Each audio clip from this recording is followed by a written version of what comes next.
your self-confidence is always going to be low until your intention aligns with your action. One of the surest ways that we can diminish our sense of worthiness and diminish our own self-confidence is when our intentions do not align with our actions. And it's important for us to take responsibility for that. You can't expect anybody to build up your self-confidence, to build up your self-esteem with their words, with their affirmations, with their actions. The first person with responsibility is you. Now, of course, you want to be around people who shower you with positive affect, believing in your ability, demonstrating compassion no matter what you've gone through or what you have done that could be seen as wrong. That is a part of creating a healthy ecosystem for that self-esteem. But do not make the mistake of thinking that anyone else except you is responsible for building and preserving that self-esteem. I'm Crystal Tomlinson, and welcome to Good Gas Mondays, where we create space to reflect on the tools that we need to live a life in thrive mode. I'm a self-management strategist and a public speaking coach, and I use this time with you to help you do some reflection in the same way that I am doing my own reflection on personal growth, to figure out who I am. How do I get to my best self? How do I enjoy with a sense of presence this life, this one life that I have to live? So in today's talk, in today's reflection, I'm inviting you to think about the quality, the level of your own self-esteem, and ask yourself this question: are my actions aligned with my intentions? Now, for some of us, that could look like, I say I want to lose weight. Am I doing the things that help me to lose weight? I say I want to build my business or expand this business that I have. Am I taking the actions that help me to achieve that particular goal? So bring a goal to mind, front and center, something you declared at the start of this year, this month, this week, that you want to accomplish. And then ask yourself the question: are my actions aligned with this intention? Now, when we set goals, sometimes you can feel low the minute you say it. You set the goal, it doesn't inspire you. You set the goal, nobody around you is inspired. Nobody is believing that you can achieve it, not even you. So that sinking feeling can start the minute you decide that you want to accomplish something and set the bar higher than it has been. Sometimes that feeling of failure, the minute you decide you want to try something new, is coming out of a spiritual memory. You remember that the last time you said you would do something for you, you did not do it. You recall the last time you set an intention to drop 50 pounds over the next 12 months, that you did not change your diet and you did not show up consistently to the gym and you did not get the rest and the water that you needed to accomplish the goal. So the next time you say that, you recall your own inconsistency and you don't trust you to get it done. And that's where that sinking feeling can come from. Even when you have a good goal, even when you have a smart goal, yes, it is specific, it is measurable, it's achievable, it's all the things, you still don't feel inspired to achieve it, even when you know that it's going to bring you to your highest self. Ultimately, what you're battling and grappling with is a low sense of self-confidence, sometimes coming out of your own failure to show up for you, to align the intention with action. No, I don't know if you're like me, but any work you give me to do, I can get it done to excellence as a standard.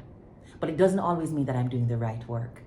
And if you know what that feels like, you can relate to getting up, having a long to-do list, feeling exhausted at the end of the day, having accomplished everything on that list, but knowing deeply that you didn't do the right work. Yes, you did the work. You did some work. You did a work, and you did it well. You have a right to be proud. Nobody could have done it the way you have done it, even though it was not the right work to accomplish your goals. And so that's why we have to keep ourselves in constant focus. Now, it doesn't mean getting self-absorbed.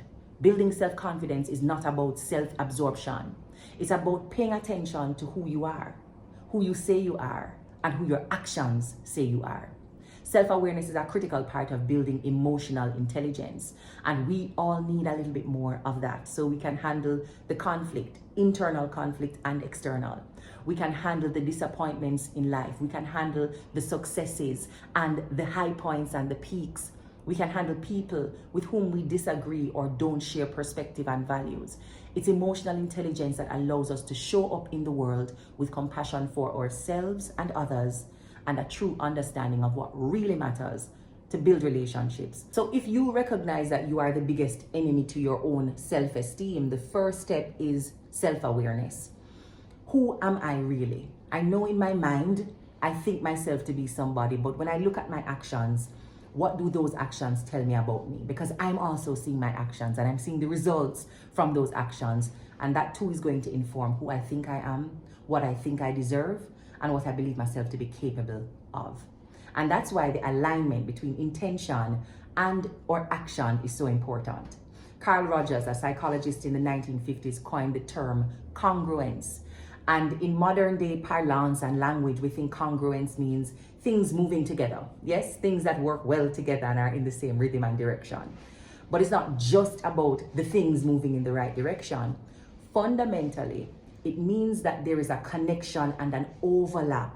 When we talk about the psychology of congruence, an overlap between your ideal self and your real self.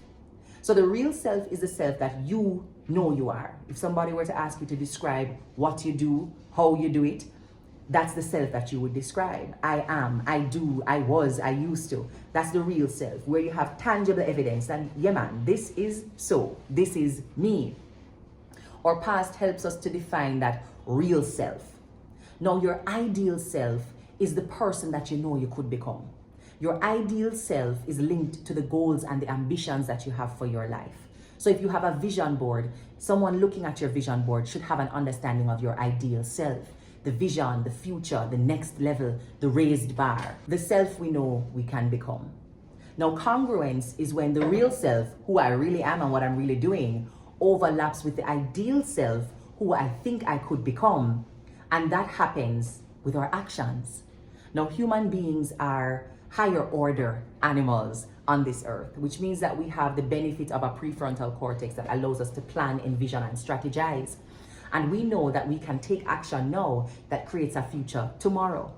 And so when we think about the overlap between real self and ideal self, most times what that means is not so much the outcome, becoming the self and having the thing that we think we can have, reaching the point, reaching the finish line. The overlap many times in the long term and the medium term is really about the action you're taking to create that. So because I know that I can have an impact on what happens next, I know that my actions today, tomorrow, for the next month can change a particular metric 3 years from now. My overlap between real self and ideal self is the habit I'm taking to get there. So sometimes persons may think that the outcome is the overlap with the ideal self. So I want to get a first-class honors degree when I go to university. And self is now at maybe a lower second. So ideal self overlapping would mean that I actually get it. No, that can be a part of the ideal self experience. But the most fundamental area and component of that overlap is the habits that are supposed to get you to your first-class honors. So let's say you're at your lower second now, your overlap means pulling an all-nighter. Your overlap means participating in a study group. Your overlap means getting your assignments done in time to be able to review, refine, and submit within the deadline. The overlap means getting other persons to review your work and give you feedback. The overlap is reading beyond the recommended reading, or for some of us, simply reading the recommended reading that's on the syllabus, right? I was there, didn't do that, okay? So the overlap is the habit, the behavior, the tactic, the strategy that's supposed to get you there. And that is what strengthens our self-esteem. That is how somebody could train to break a world record at the Olympics, run the race and not break it, but still feel excited and proud. They could train to get a gold medal or a position on the podium and finish in last place, but still feel confident about themselves because the overlap between real self and ideal self was happening in training. It was happening in the preparation. It was happening through the habits. And so even at that split second, that 10, 20 seconds, 60 seconds that you have to run that race, even if in that 1 minute or less, you don't get the final output, you can still feel proud. Your self-confidence and self-esteem have still been raised because the overlap happened with the habits. So my question to you, going back to the initial reflection, what is the goal that you would have defined for yourself at the end of last year, at the beginning of this year, quarter or month, that you've not yet achieved?